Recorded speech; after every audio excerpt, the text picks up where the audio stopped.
নমস্কার বন্ধুরা, আমার চ্যানেলে অনেক অনেক স্বাগত। তো আমি আজও চলে এসেছি আপনাদের জন্য নতুন একটা রেসিপি নিয়ে। তো আজকে আমি কলা মোছার ঘন্ট বানাবো। তার জন্য এই কলা ফুলটাকে এগুলো ছাড়িয়ে নিতে হবে। এই যে এগুলো ছাড়িয়ে নিতে হবে।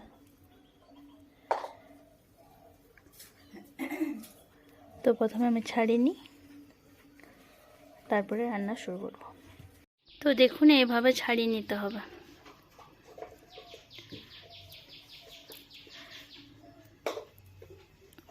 ওই দুটি অংশকে ফেলে দিতে হবে।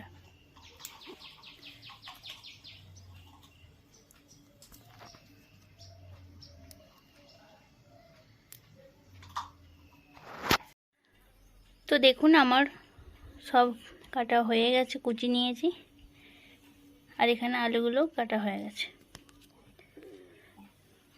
তো এটাকে ঘন্টা দুয়েক ভিজিয়ে রাখতে হবে, তাহলে কি হবে, কষটা বেরিয়ে যাবে।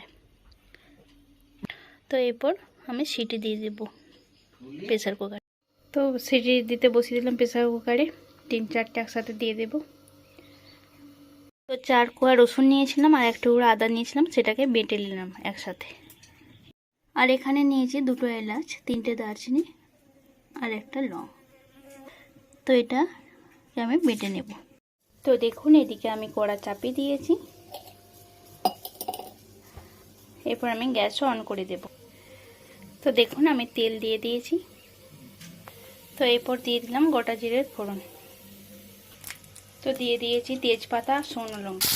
এরপর দিয়ে দিলাম কুচিয়ে রাখা পেঁয়াজটা, আর এর সাথে আমি দিয়ে দেব কেটে রাখা আলুটাকে।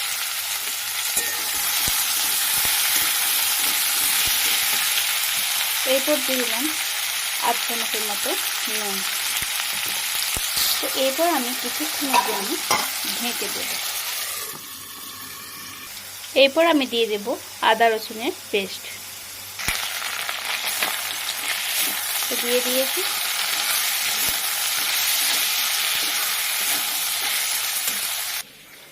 তো এখানে নিয়েছি 1 চামচের মতো হলুদ গুঁড়া, আর 8 চামচের মতো জিরে গুঁড়া, আর 8 চামচের মতো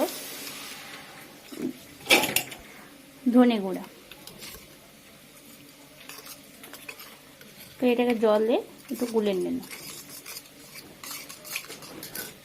তো এবার এটা আমি দিয়ে দিয়েছি, আর দিয়ে দিলাম কাশ্মীরি লঙ্কার গুঁড়া 8 চামচ, চিনি দিয়ে দিলাম 8 চামচ। তো মশলাটা আমার কষানো হয়ে গেছে। এরপর আমি দিয়ে দেব কলা ফুলটা সেদ্ধ করে রাখা।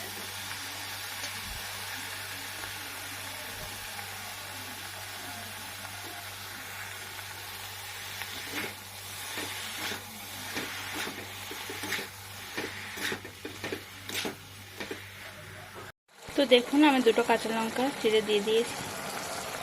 দেখুন, আমি এরপর গরম মশলাটা দিয়ে দেবো, বেটে রেখেছি। তো দেখুন, আমি এরপর 1 চামচের মতো ঘি অ্যাড করলাম। তো আমার রেডি কলা মোচার ঘন্ট। তো এই রান্নাটি যদি আপনাদের ভালো লেগে থাকে তাহলে অবশ্যই কমেন্টে জানাবেন, তার সাথে লাইক শেয়ার করতে ভুলবেন না।